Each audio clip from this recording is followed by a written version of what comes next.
This episode of Bass Freaks is brought to you by Dunlop Bass Strings. Dunlop Bass Strings are made in California and designed by the players at Dunlop to sound and feel the way a string should, with deep lows, strong fundamental punchy mids, and articulate highs.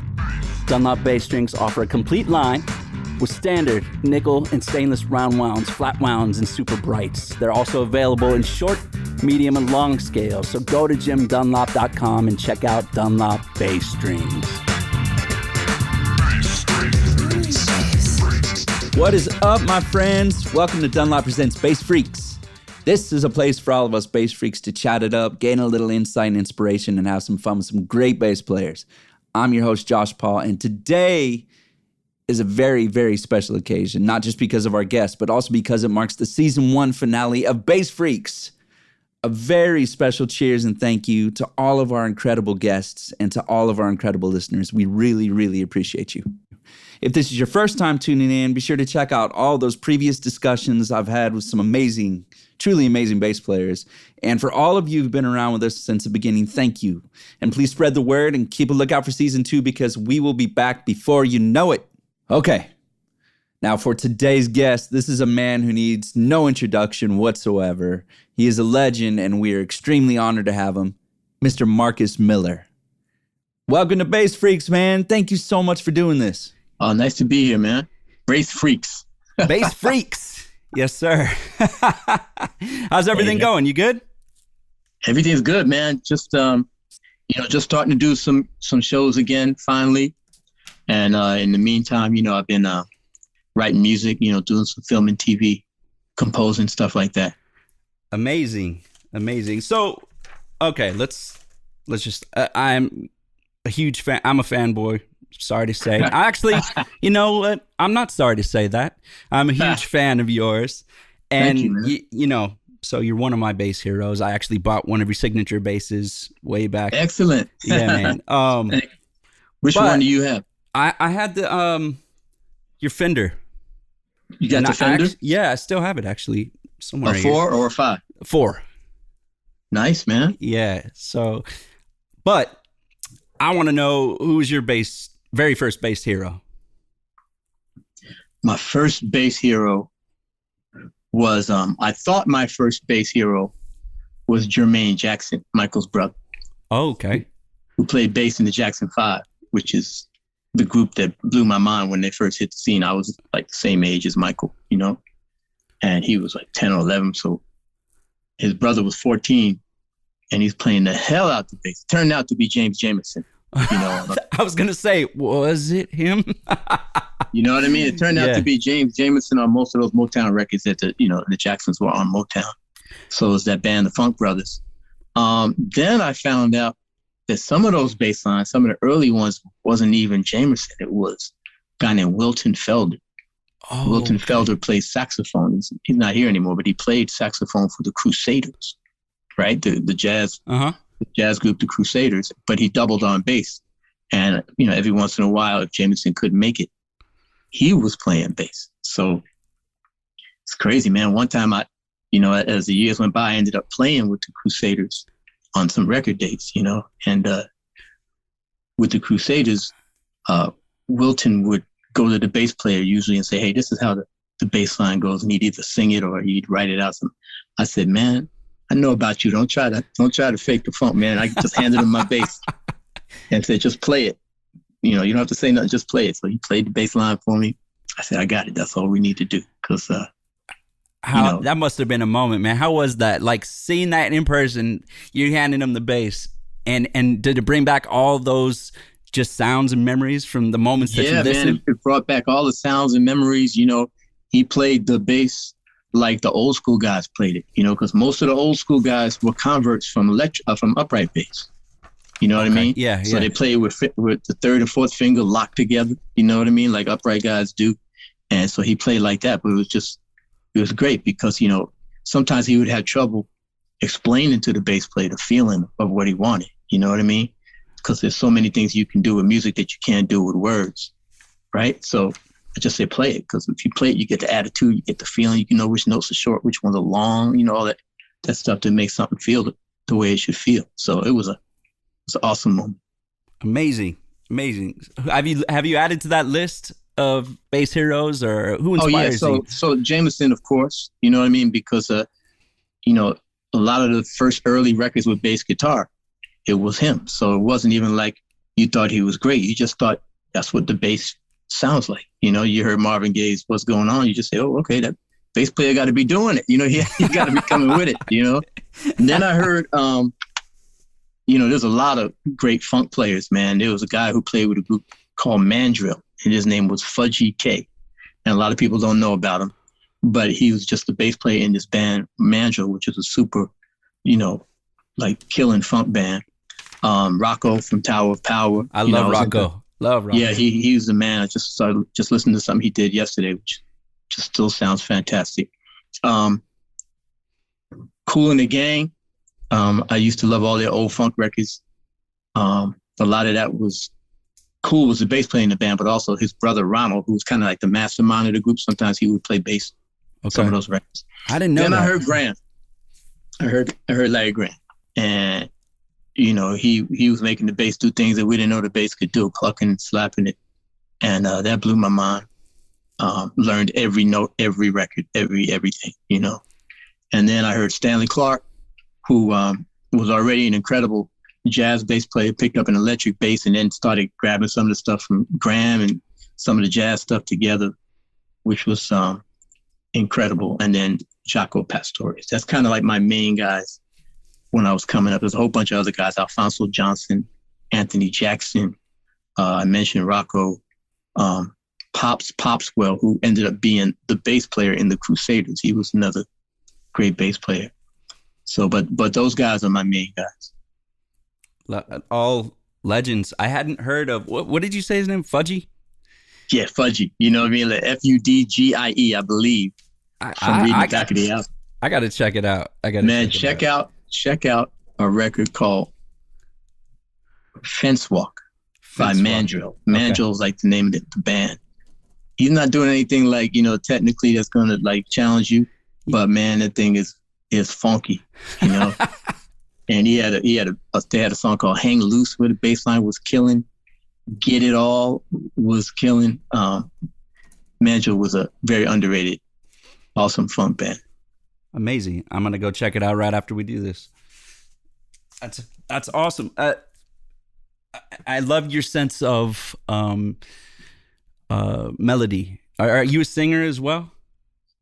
No, not really. I mean, I sing, but I work with Luther Vandross and Roberta Flack and Aretha Franklin, so I know better than to call myself a singer. But I work with them. I work with Luther a lot. We produced all his records and stuff. So man, I was in there working with him on his vocals, and so I read in one article that Jaco said he was trying to get his bass to sound like Frank Sinatra. Oh, wow. The way Frank Sinatra sang. So I said, okay, well then I'm gonna try to get my bass to sound like Stevie Wonder and Luther Vandross. Yes, you know what? I can hear that though. I mean, just you sing on the bass, and I have always loved that, and I've always felt the soul in each one of your notes. So, thank you. Yeah, Donnie Hathaway. Thank you, Donnie. Yes. Yeah, these are the guys, because there's so much phrasing.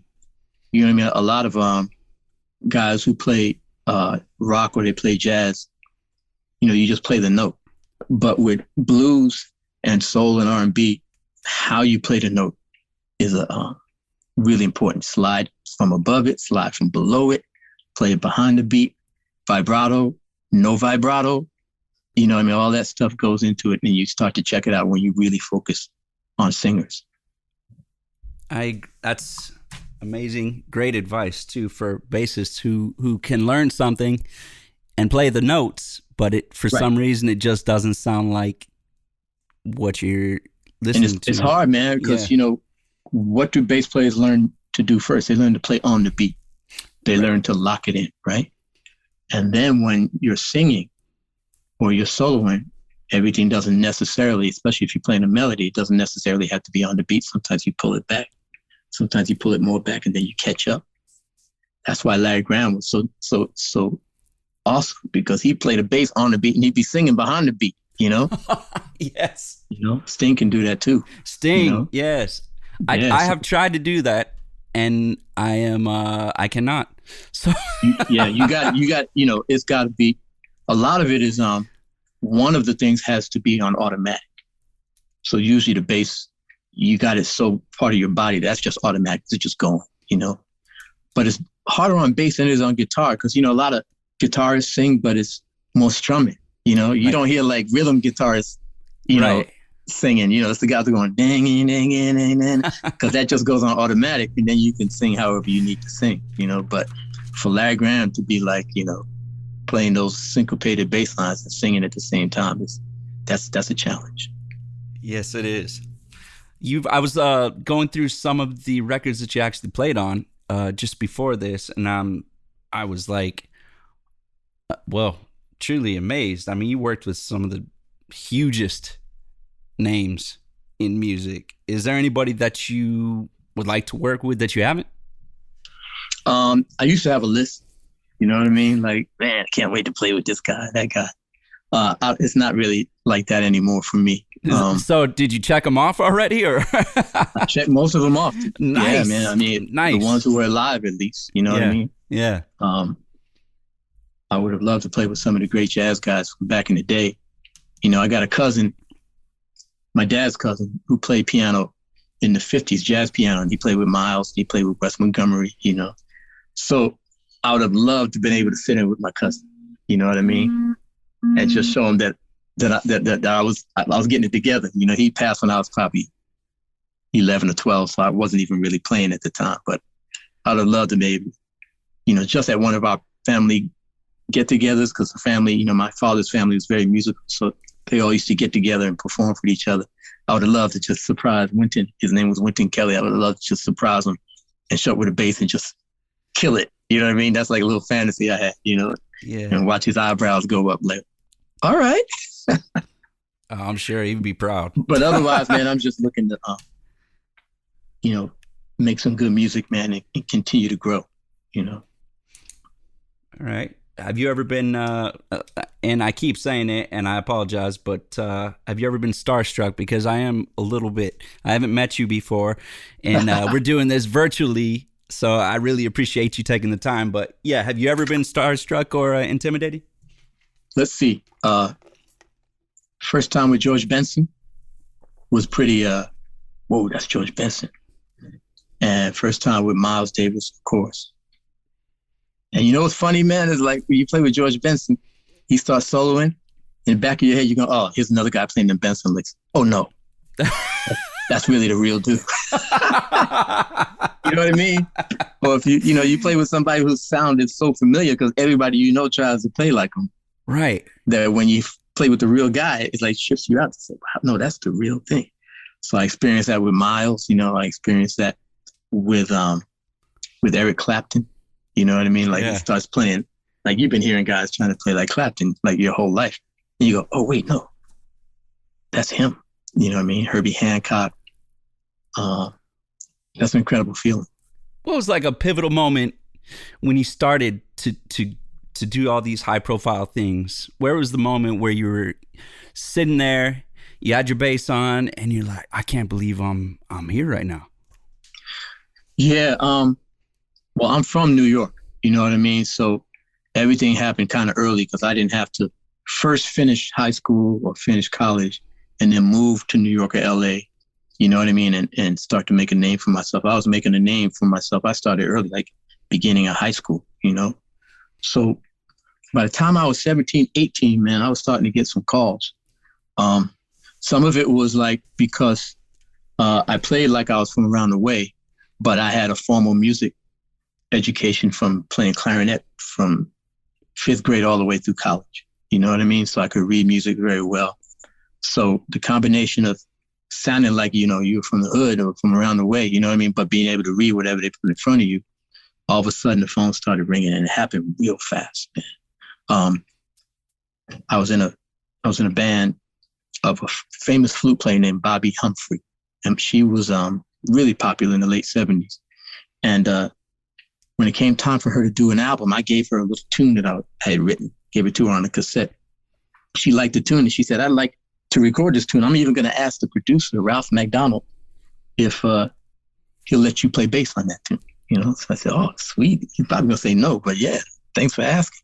And she asked, and he said, okay, we'll try him out. So I came to the studio, man, and it was the top New York musicians on this session. It was Steve Gadd. You heard of Steve Gadd, right? Absolutely, yeah. And Anthony Jackson and Richard T. and Eric Gale. These are all the top guys. And Ralph said to the bass player, Anthony Jackson, hey, Anthony, get up. This kid's going to play this song. How did Anthony feel about that? Anthony's a gracious, beautiful human being, luckily, because it could have been real bad from there. But anyway, Anthony went to the control room. So that was a little extra pressure, but I had written a tune. It wasn't a hard tune to play, so I did my little tune, and there was no disasters, and I got out of there. A year later, I did the same thing. I wrote another tune for Bobby, and this wasn't as difficult to request this time for me to play because I had done okay the first time. But this time I put a solo in the song. I wrote a bass solo, Nice. So it came down to play. I played a little bit, and the producer, Ralph McDonald, he's a percussionist, really important guy in my career. And he says, man, can you read music? I said, yeah. He goes, don't BS me, man, because I'm getting ready to give your name to some of these, jingle houses, because in New York, the big thing was doing jingles in the morning, commercials, music for commercials. So you're playing for Huggies diapers and you're playing for Ford trucks and all this stuff. You do it in the morning. Each one took an hour, and then you did another one, or maybe 3 in the morning. But you get royalties, little checks as long as the commercials ran on the air. So it was New York musicians' bread and butter back then. So he said, don't BS me, man. I need to know that you can read so I can start giving your name to these jingle producers. I said, man, I can read fly shit, man. Don't worry about it. So he said, okay. And he told me to join the answering service that they had at the time. There were no cell phones. So you had to join this service, and you would call in to say, you got any work for me? And they say, so-and-so's looking for you from 9 to 10. So a couple of weeks later, I called in. I'd been calling every day. There's nothing for me, and a couple of weeks after, I called and said, oh, glad you called. We got 9 to 10 with a possible 20 at A&R, 48. I said, I don't know what any of that means. Tell me what that is. And they broke it down for me, A&R on West 48th Street. It's the studio, 9 to 10 a.m. with a possible 20-minute overtime. Anyway, showed up. It was Ralph, and it was all the guys I had just done those sessions with before. It was all of them. And we played I think it was for the Jamaica Tourist Board. And we did it, and it went fine. And next thing I know, I was playing on 10 jingles a week, every morning. And then all the musicians that you meet on the jingle scene, they started recommending me for record dates that happened later on in the day. And man, within 2 months, man, I was working from 8, 9 in the morning till midnight on record dates and jingles, and then doing jazz gigs in the clubs in New York at night. So it happened really fast. That's amazing. It really is. How old were you at the time? 18, 19. You know how music is, man. Everybody in the music business is always looking for that young kid who has that fresh sound, who can add something contemporary, to the music. So, I was that guy back in 1978, 79. I can play with my thumb, which was a new thing at the time. You know what I mean? Yeah. And I could read music. So it's not like no one had time to send you the music a couple of days ahead of time so you could learn. That wasn't how it worked. Okay. You walked in the studio, you didn't know what it was going to be. It could be a commercial for Cheetos, or it could be Frank Sinatra recording date. You just showed up, and the music's in front of you. Quincy Jones says, okay, gentlemen, let's go. Boom. You know what I mean? That's cool. And we run it down twice. Frank comes in, sings it one time, says, okay, gentlemen, thank you, and just bounces. You know what I mean? It was like that. It was like you finish your record date, you sign your little form so you can get paid, and you went to the next session. It's a crazy scene, man. That's nuts. That is nuts. But you can't get that kind of experience anywhere else. Right. Like, it's like playing in 7 different bands a week, and everything's being recorded, so everything's very everything has to be really precise. Uh-huh. You know what I mean? Your intonation, your tone, jingles, it was important where you stop your notes. Yeah. You're under the microscope for sure. Where you start them, but you had to stop certain things to make it feel the right way. Particularly at the end of the song, they would say, okay, gentlemen, last note, off on 2 and because it had to come under 60 seconds. You know what I mean? Yeah. So we go, stop. And stop was almost as loud as the first note. You know what I mean? Yeah. It had to be precise. So it was a really good experience for me. So you're 18, 19 years old, doing all these sessions. You're making some mailbox money. And from then on, I'm assuming you start doing some touring and stuff and writing and producing. I met, in that whole community of studio musicians, David Sanborn was one of them. Awesome. Luther Vandross was one of them. He was, the top background singer at the time. So we all, knew each other. We'd see each other on sessions or see each other passing each other in the studios.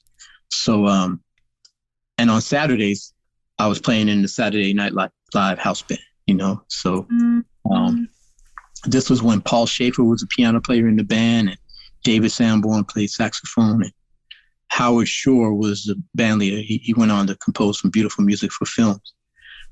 Sanborn and I were in side night band, so Sanborn would do week gigs. He didn't do weekend gigs. He did weekday gigs so he could get back in town to do Saturday night. So I would go out on the road with him. You know what I mean? So it just all kind of grew from this community, and Luther decided to make a demo so he could get his own deal. And that demo became his first record, which sold 1 million copies, and he became a huge star. You know what I mean?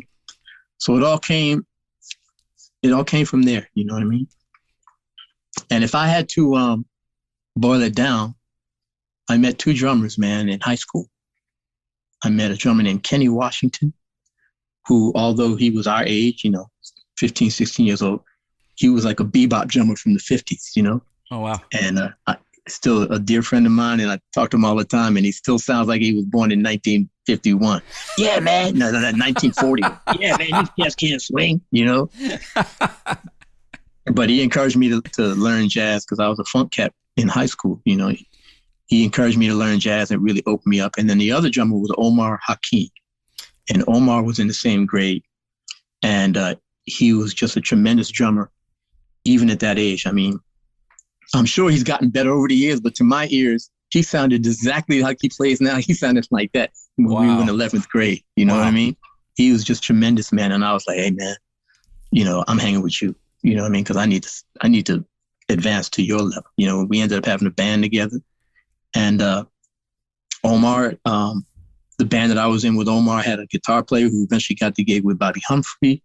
And then he brought me on, and then the Bobby Humphrey introduced me to Ralph McDonald. You know what I mean? So it all kind of grew from my high school experience. That was, the Fiorello, the LaGuardia School of Music in New York. So if I had to figure out a line, that's it. Yeah, okay. So you built these relationships, and it just grew from there. Amazing. Right on, man. So as a producer, how does being a bass player inform your work? As a producer, different instrumentalists, and this is a horrible generalization, but different instrumentalists have different mentalities. So, like if you're the producer, and the band just finished doing 5 takes of a song, and you ask the guitar player which was the best take, guitar player is going to tell you the take he played the best on, right? Of course, right? You ask the piano player, he's going to tell you the track that he didn't make any mistakes on, right? Okay. You ask the drummer, the drummer's going to say, number 3 felt the best, right? Because the drummer's listening to everything, right? He's listening to keep everything together. And the bass player is more like a drummer, you know what I mean? Where you're listening to everything, you're trying to make sure the thing feels good. Now, of course, that's not true in a general sense, but you get the idea, you know what I mean? And so as a bass player, I think I was trained to listen to the whole thing. But even more importantly, when I started producing, it made me a better bass player, because I started realizing how much a pain in the ass bass players were trying to play the licks that they practiced at home on your record that don't have nothing to do with the licks that they practice at home. You know what I mean? Yeah. Like I recognize, oh man, this guy, or this guy, he wanted to put this Afro-Cuban beat on this song, even though the song didn't call for it. You know what I mean? So you start to listen to the whole thing And as a bass player, you start trying to play stuff that works, stuff that helps the song. If you can make it cool and impressive, that's cool. But the first thing you got to do is make sure that you're helping the song. 100%. So what is your approach to dealing with those situations as a producer, even as a band leader, when somebody's maybe like trying to bring something that just isn't working? Well, early on, I just decided to play the bass myself, right? Mm-hmm. I'm not even being funny. It's just, it's one less thing for me to worry about. You know what I mean? Let me just make sure that at least the bass, and it's not like the other guys were doing anything wrong sometimes, but because I play bass, I hear it, I hear you wanted to play what you hear, yeah. Yeah, so, might as well do that. With other musicians, one of your talents as a producer has to be knowing how to communicate to guys. You know what I mean? And different guys, you can communicate different ways. You can say, hey man, listen, I need you to listen. Turn the singer up in your headphones, okay? Because I need you to hear, and I need you to play in between their lines if you're going to play something extra. Don't play stuff stepping on their lines, okay? Or sometimes if I know the musician well, I say, you're playing too damn much, okay? Come on, man. Right? You know what I mean? I appreciate that. I'm not going to say that to somebody I know. I mean, somebody I don't know. Yeah. But if it's, like somebody who's like a brother to me, I say, come on, man. Just play that. And, like Miles used to say to me, just play that and shut up. So. Communication is everything, man. You know what I mean? Like, how do you get a musician to understand, what you need from them, and a lot of it is just calling the right guy, that's why a lot of producers, notice a lot of producers, man, an artist will come in and say, hey, I'd like to use my band, you know what I mean? And they'll use the band and just go, you know what? I got to use my guys. You know what I mean? Because you guys are playing like with a lot of energy and everything, but the precision isn't there, And, sometimes you need a guy with energy. You know what I mean? So the other flip side of it is, I need guys who aren't studio musicians because they're just playing like this is just another day. You know what I mean? And I need some guys whose life depends on playing well on this record, So you got to know who to call. Was it difficult to go from being a session bassist and producer to being an artist? Yeah. I don't know if it's difficult, but,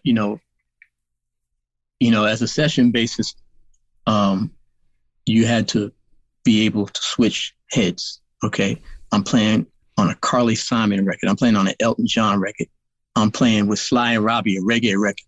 I'm playing with McCoy Tyner, a jazz record. You know what I mean? That was what life was like. Grover Washington Jr., Roberta Flack, Whitney Houston, Mariah Carey. So you had to switch heads and figure out what was right for each of these dates. It's exactly the opposite as an artist. You got to decide who you are, and you got to come with a real clear point of view. Like, this is what I'm about. And if you buy my music, it's because you want to hear this point of view. That's why everybody knows me for like playing with my thumb. You know what I mean? Because when I started doing my own records, I said, okay, I play a lot of different styles, but this is the one that has the most clear identity, because it's full frequency, playing with your thumb is full frequency. Yeah. You can get it. It can grab attention. It can grab your ear, So I decided I made a couple of records where I was still trying to find myself. But once I settled in, I said, I'm going to use this sound as my solo voice, as my artist voice. And I'll do other things. I still play on other people's records from time to time. But when I make Marcus Miller records, I'm going to use that as the anchor, that sound. And I'll change things. And I played, fretless bass and all sorts of basses on my album. But the ones that, the kids are going to put on YouTube are going to be the ones where I'm, playing with my thumb. How important do you think it is for young bass players to try and find their identity and their sound? It depends on what you want to do. Like some guys are not going to be musicians. So if you can play just like Victor Wooten, you're going to be a star in your neighborhood and you're going to be very, very comfortable doing what you're doing. Nothing wrong with that. If you want to be a studio musician, you got to learn how to play like different styles. You got to have a clear bass sound, a solid bass sound. Doesn't mean that everybody's going to recognize it's you, but you'll get, there's a lot of studio bass players who you don't recognize who it is, but they work all the time. If you want to be a bass solo artist, okay, that's another thing. You need to, or just an artist at all, you need to find a unique, hopefully you have a unique point of view. You need to figure out how to express that point of view. And it's tough, man, because if you find it, right? If you find a unique sound and it resonates, people like it, and you can figure out how to make music around it, that's a win. But man, there's so many guys who have unique sounds and everybody goes, hey man, that's great, but I don't need it. Good luck with your solo career. And if that doesn't jump off, you're out there by yourself, Right. Imagine how many bass players in the early 70s insisted on playing fretless bass only, right? Insisted on using their back pickup only and just never got anywhere because people were like, dude, there's already Jocko. Sound like you're playing guitar. No, I'm talking about before Jocko. Oh, before, okay. You know what I mean? Yeah. Like, they're like, hey man, there's no place for that in our band, Jocko just, first of all, he was so supremely talented. Yeah. That, he put it across, but he's 1 in a million. Right. Right? He's 1 in a million. So my route was, I started off learning how to play like everybody. Right? And then when I realized I was at a certain point in my career and I could probably go further if I could develop a clearly identifiable sound, that's when I said, okay, which one of these sounds that I have now is the one that I want to go with? So I kind of hedged my bet, if you know what I mean. Yeah. And fell into where I am now. But, I think your first thing is, if you're trying to be like successful and being able to play music for the rest of your life, you better cover all your bases at first, and then see what else you can achieve. Excellent advice. What, no, I mean, really, everybody's got to build that foundation first and foremost. If you don't, you don't have to. If you don't, you just got slimmer chances. You better be a genius. Got it. Okay? Better be a genius. You better be Stanley Clarke. You know what I mean? You better be Jaco Pastorius. But if you cover all your bases, you can stay in the game, and maybe you'll eventually develop a sound that people are feeling, Yeah. What made you decide to even be an artist? The one thing about being a sideman is you live by your telephone. Right? Yes, truth. And, excuse me, people love to find the new thing, right? Just like they found me when I was 18, 19. So I wasn't going to sit around and wait for myself to be the old guy. They got a saying, man. A studio musician told me this joke. He said, see if I can get it right. He said, there's 4 stages to being a studio musician. Who's Marcus Miller? Get me Marcus Miller. Get me a young Marcus Miller. Who's Marcus Miller? That's the life of a studio musician, I love that.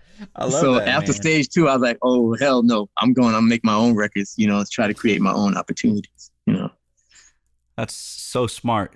And you did it. And you're... Yeah, and plus, I was producing and I was writing music for movies. I was very restless soul, So playing the bass was part of my life as a musician, but I was always writing music. Somebody told me early on, you're not a complete musician unless you are composing too. Right. Which is not necessarily true, but somebody told me that when I was young enough to believe it, and I jumped into it. So I started writing music,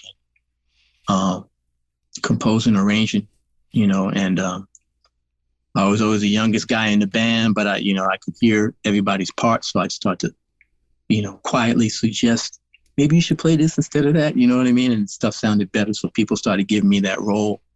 And so producing and arranging, I've been doing that as long as I've been playing bass. Got you. That's amazing. As a young lad, I started off playing drums, and I worked with Don Henley as a kid. I was in his Boys of Summer video. I was the little kid playing drums. I don't know if you remember that. Yeah. So And he what year was that, man? That was what year was that 1985. 85. Yeah, I was 8 years old. Wow. So, yeah. So, but I remember one of the things that he told me, he was always very kind to myself and my family, but he always told me, you got to play something aside from drums because you're never going to make any money just playing drums. You got to write music. You got to learn other instruments. So I picked up the bass, and I can play guitar and keys and stuff like that too, but I'm a bass player. But I do always remember that advice, and I think it's definitely relevant. I was just, one of my heroes as a kid was a baseball player, Willie Mays. You ever heard of Willie Mays? Mm-hmm. Yes. And Willie Mays, we all knew him as one of the greatest center fielders ever. And he was a great hitter, But when you listen to him tell the story, he said, oh, yeah, I was a pitcher. I was a catcher. I was a first baseman. I played every position. And my dad told me I had to learn every position because you need to know what is going through their minds, what their responsibility is. It'll make you a better center field, And it's the same thing, man. When I was a kid, I would sit, we had a school orchestra. I would forget my mouthpiece, my clarinet mouthpiece. I would forget it on purpose. Because your punishment, if you forget your mouthpiece, was he'd make you sit in the percussion section. I love that. You know what I mean? I'm like, yeah, punish me. You know what I mean? I'm playing like, and then sometimes I sit with the brass players just to see what was like in the back of the orchestra. It's clarinets, you play right under the conductor's arms. You know what I mean? So you got to be right. But in the back, they're having a party back there. You know what I mean? Yeah, man. So, man, it was like just to get to know everybody's mentality and what it's like to play the instrument was fascinating to me, man. So by the time I started producing, man, I played a horn. I can talk to a horn player in his language. I can talk to a piano player in their language. So I think it made me a better musician. So let's go back to your kind of your signature sound. Your 77 Fender Jazz. It's been your main bass for years, right?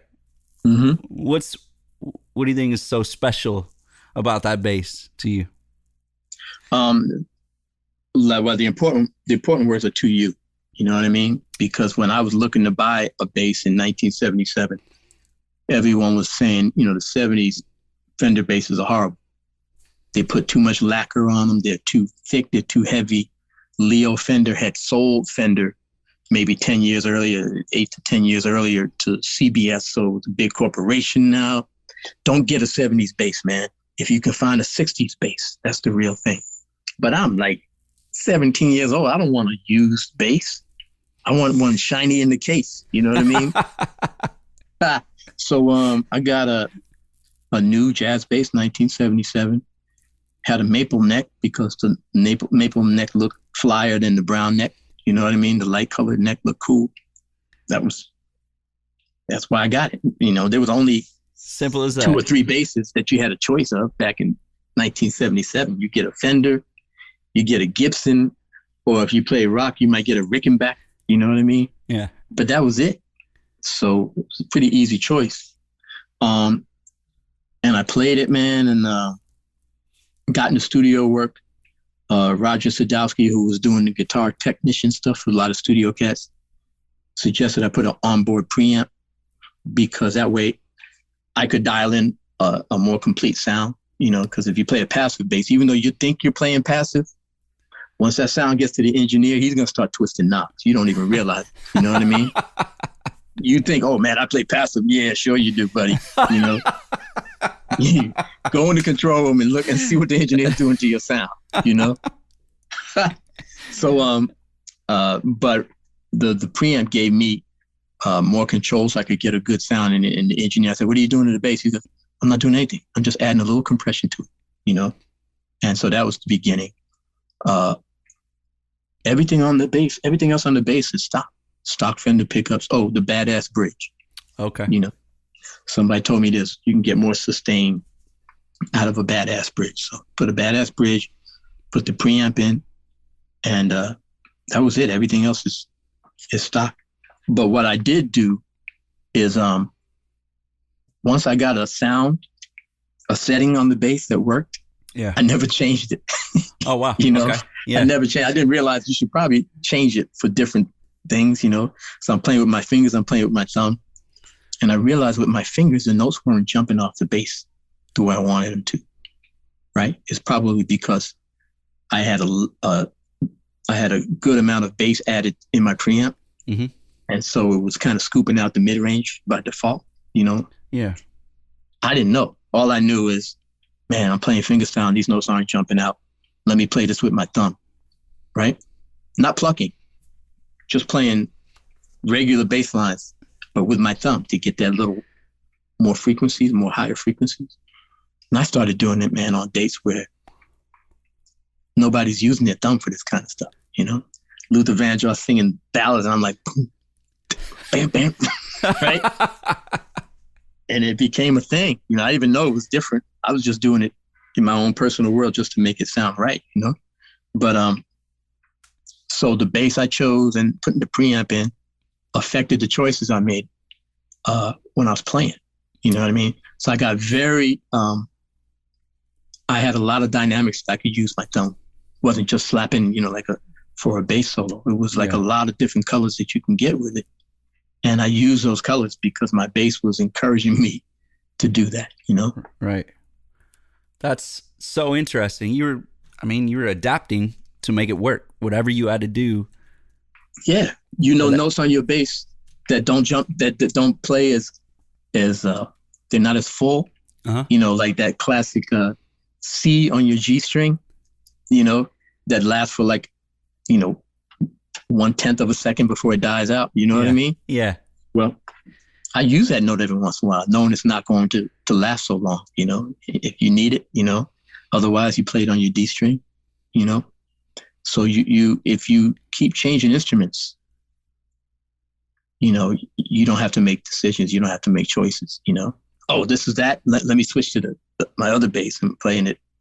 It's real easy to do it, but I was trying to make everything happen on the jazz bass, on my particular jazz bass. So I think that gave me more tools in my hands, you know? Right. That's awesome. What about strings? Stanley Clark, I was using flat wounds like everybody back in the day. Uh-huh. And then I asked the guy at the music store, how do I sound like Stanley Clark? And he said, here, take these roto sounds. It didn't make me sound like Stanley Clark, but, you know, I kind of stayed with it. And so I kind of gravitated to the round wound string. You know, I used rotos for a while. Dean Markley, you know, was a great string. Then DR for a very long time. DR, and now I use Dunlops, but they're all round wound, you know what I mean? And then, again, because I didn't feel like carrying 3 basses on my back through the streets of New York, I had to figure out how to get a flat wound sound when necessary. So I would start using mutant techniques, you know what I mean? Like or shoot, man, I was sticking toilet paper under my strings, you know, so I could play fingerstyle and still get a deader sound, you know? Okay. And you've got to use Downey. I don't remember which one. Oh, you're not messing around. You actually did. No. I actually stuffed toilet paper under the strings. I don't know what brand it was. I'm just joking about that. But yeah, you know what I mean? Like, yeah, man, if you hear a record by David Sanborn called Up Front, really cool record, and you hear the first song, man, I'm just playing like, you know, strings are dead and thumpy, you know what I mean? That's a toilet paper bass right there, you know? I love it. I love that, man. The toilet paper bass. I need that sound. I need that toilet paper sound, man. Hey, you know, because, you know, the old Fender basses, they had mutes underneath those pickup covers. You know, they had foam or felt or whatever it was sitting on the strings, you know, so. Yeah. I actually use Dunlop strings as well, but how did you come to use those strings? I was looking for, you know, I've been using DRs for a long time, and then I said, I want something a little bit more growly, you know, and Daryl Anders asked me to check out these strings, you know, and, you know, they were really just getting into making strings on a big level, you know what I mean? So they were like tell me what's wrong with this string. Tell me how it works on the battlefield. Yeah. Yeah. And I really dig them, man. They really give you a little bit more edge. You know what I mean? I was playing in the 80s through the 90s. You got it like it was a smooth sound. You know what I mean? And okay, enough of that. Let's try to get a little bit more angry here. And so I like the growl. I like the growl, man. the growl is good. Exactly. So we spoke about your basses and some strings and technique. I mean, those are parts of the, I guess, ingredients to your signature sound. Mm-hmm. Is there anything else that you absolutely have to have that goes into the recipe? To be honest with you, man, it really all comes down to your choice, what you actually play. You know what I mean? Mm-hmm. Those are the tools, and they definitely do help. You don't want to be playing some great stuff and nobody can understand what you're playing because your bass isn't clear. Right. But like I told you, man, I learned my bass. I learned the pluses and the minuses of my bass, my particular instrument, and that really helped me. Really, I started, I said, ooh.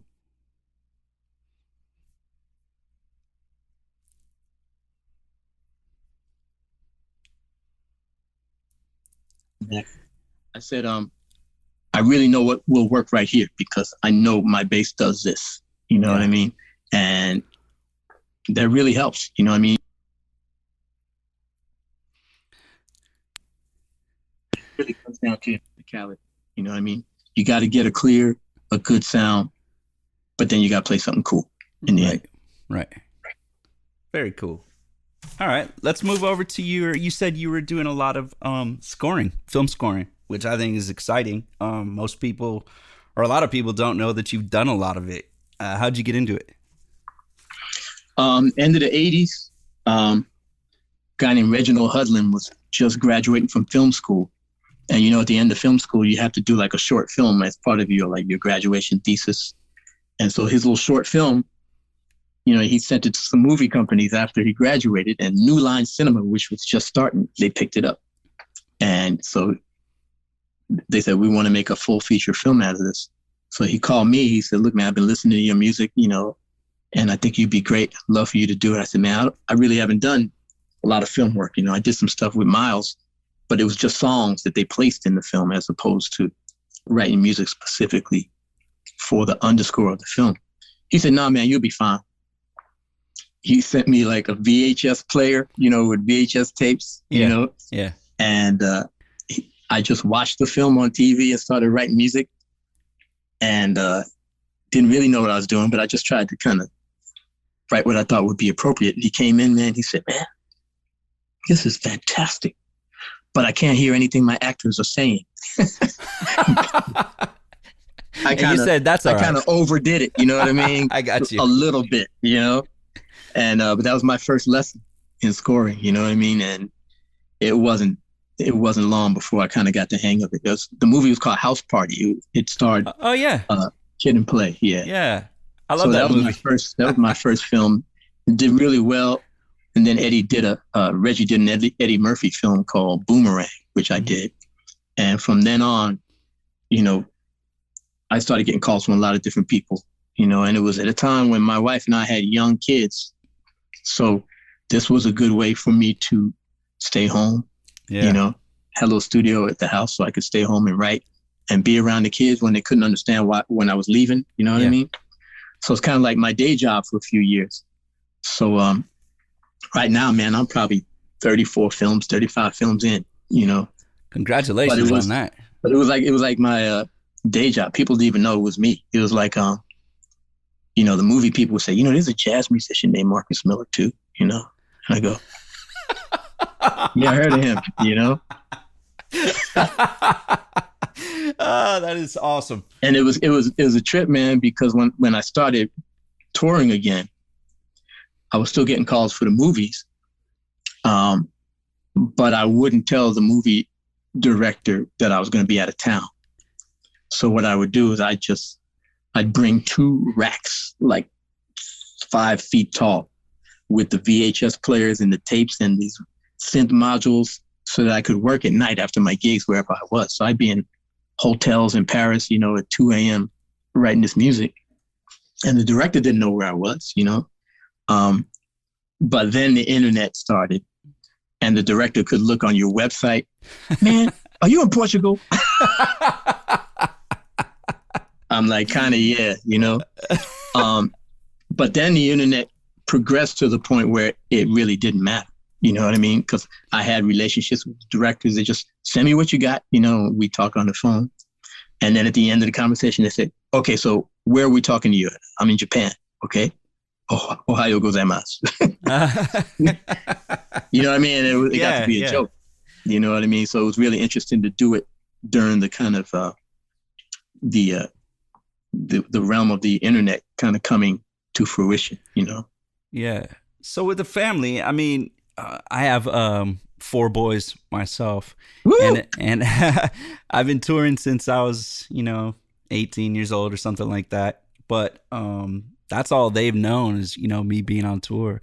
And that must have been a great sort of a refreshing change for them and for you as well, trying to balance your family life and your career and being able to do that from home. Yeah, no, it was beautiful. Now, my studio was right. We got 2 boys and 2 girls, right? And the studio was right next door to the boys' room.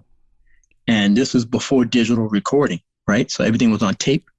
So every time you were working on a song, you're probably too young, but you had to stop and rewind, and it went, the rewind sound. You know what I mean? Yeah. And my boys, to this day, if they hear that rewind sound, they get sleepy. It's like, oh, time to go to sleep. You know what I mean? Dad's working in. Yeah. You know what I mean? Because the rewind sound is like a constant. Music, stop. Yeah, yeah. So, but what I'm saying is that it became a normal thing for them, just like you said, like going on tour was a normal thing.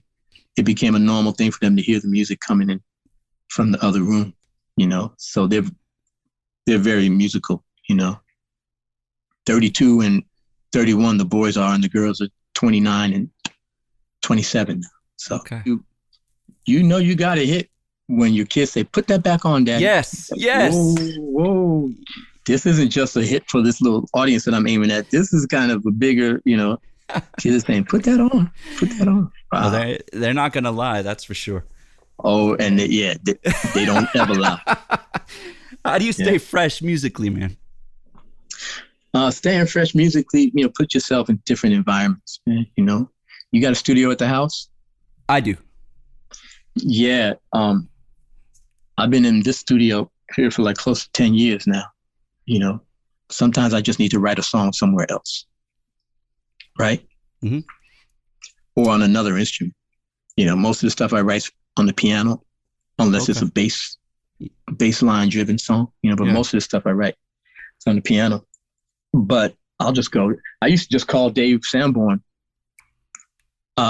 Can I come to your house and write on your piano? The piano was good, but it wasn't the piano. It was just a different environment, different things hitting you, different sound of the room. You know what I mean? You just try to get freshness wherever you can find freshness. You hear a beat, you go, oh man, that's an old beat. That's from 1967. You know what I mean? Let me put that 67 beat up and see if I come up with something, surrounding yourself with different musicians. About 7 years ago, I completely changed my band, and got a bunch of younger guys who came with a different head, you know what I mean? And so even when we were playing the same music, they approached it differently. And as a band leader, I tried not to put any handcuffs on them. I say, come on, man, let me see what you got with this, and that keeps your music changing, I bet they were stoked for that. I bet they're happy about that. Yeah. And then, there's a lot of really talented people on the bass these days, playing with all sorts of really good technique, a lot of it is because they can finally see how other bass players are doing things, When I was coming up, you couldn't see anything. You're 12 years old. You're too young to go to the concerts. And even if you can go to the concerts, you're so far in the back, you can't see what Stanley Clark, what his fingers are doing. You know what I mean? So you had to use your ears, man.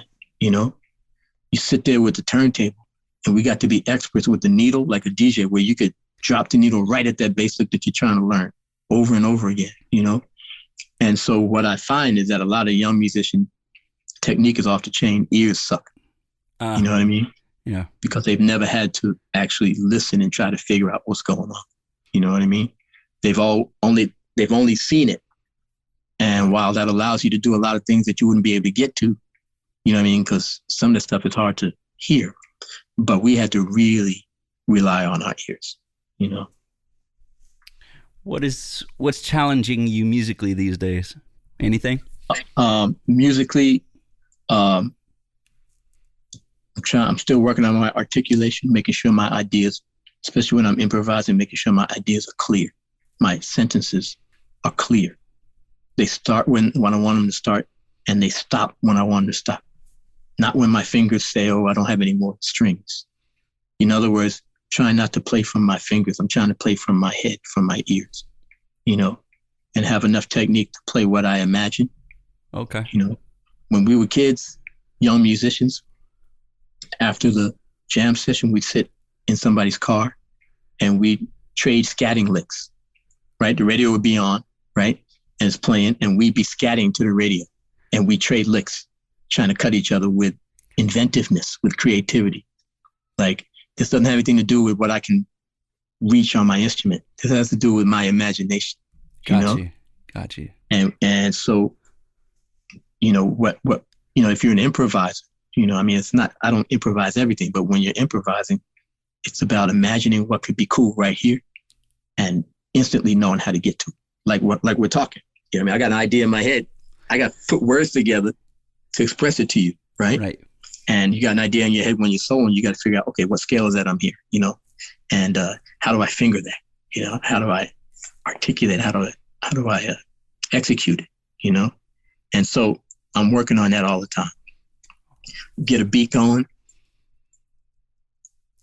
Sometimes I'll sing and play, you know, like George Benson, you know what I mean? Yeah, man. I'll sing and play just to connect the ideas to my fingers, you know, and then just making sure my sound is clear, making sure that, because I don't really practice dumb stuff, you know, I practice everything else, you know, but every once in a while I say, oh man, better practice the dumb stuff because you're going to get halfway through the show and your shoulders start going, hey man, what you doing, man? Oh man. What brings you joy, man? What brings me joy, man, is realizing that we're in the joy business. You know, I realize it after every show. Man, you see the looks on people's faces, man, and you just realize, you know, a lot of artists would say, I'm an artist, I'm not an entertainer. Dude, if you're on a stage and the people who are paying to see you, there's a level of entertainment in what you do. Now, are you solely trying to entertain people without any kind of standards about what you're doing? You know, hopefully it's a lot about you expressing yourself. But in the end of the day, man, if people are yelling and screaming, you're bringing joy, man, in a world that sometimes needs some. You know, that sounds corny, but it's true. It's not corny. It's true. You know, and you meet people, because I was a studio musician. I was telling you, man, I was a studio musician for close to 30 years. And I never connected with the audience. I finished the record, moved on to the next record, never left New York, right? When I finally started doing my own gigs, I finally started meeting the people who have been listening to this music all these years and having them tell you stories about what this record meant, you know, what you mean to them, you know. And, you know, people tell me I mean really special things to them to the point where I don't want them to meet the real me. You know what I mean? Because I can never live up to that mess. You know what I mean? Okay, you think I'm this guy? Okay, see you later. Keep thinking that, you know? Yeah. But you realize, man, music is really powerful, you know? And sometimes you got to be careful to start to get too heavy. You know what I mean? Once you realize the power of music, you know, okay, well, this song is going to, you know, create peace in the world. This song, you know, okay, that's cool. But, you know, you got to remember why you got into music too, which is like, this is cool. This makes me feel good. This makes people feel good. You know what I mean? So I try to keep that balance. I dig that, man. I dig that. Finally, what advice do you have for some young players out there? Any player. Yeah, for players, I would try to stay in touch with why you started playing music, you know, or more importantly, try to stay in touch with what drew you to music. You know, what made you go, oh man, I like that. You know, like I saw that first bass player, man, he's playing with them lines and went, and he was going down the neck, and that stuff looked so cool, man. I was like, yo, I gotta do that, you know. And you got to keep that spark, you know. You got to keep that joy, and remember that, particularly if you're starting to get paid for what you do, there's so many people who would love to trade places with you, you know, who would love to be able to make a living playing music, you know. So you got to keep that in mind, man, you know, especially you guys out there on the road complaining because the hotel doesn't have good internet, you know what I mean, or whatever it is that you're complaining about, man. I know a lot of people, man, in their office cubicles right now who would gladly trade with you. They get a mobile internet plan, by the way, okay? But they would gladly trade with you. You know what I mean? So keep that in mind, man. Keep in mind that you're in a special group, you know? That is a very refreshing reminder and much appreciated, and some great advice. Man, I really do appreciate you, and I really appreciate you taking the time to be on here. No problem, man. It's my pleasure. My pleasure. That is our show for today. I really want to send a big thank you to all of our guests that have so graciously come on and shared their stories, experience, expertise, and passion for the bass and music. And a huge thank you to Dunlop and the Bass Freaks team for really digging in and putting in some serious time and effort to make this podcast come to life. It has been an absolute pleasure to be able to work on this with you guys. And finally, thank you so much again to everyone out there that has given us your time and your ear. We hope that this has been a source of inspiration, information, and entertainment for you, and truly hope that you've enjoyed all the episodes so far. On behalf of the entire Bass Freaks team, thank you so much for joining us. Stay healthy and kind, spread love, good vibes and inspiration, and remember, you got this. Follow your path and just play. I'm Josh Paul, and I hope to see you all out there sometime soon. Thank you to Dunlop for making this show possible, and be sure to check out Bass Freaks wherever you get your podcasts. Talk soon.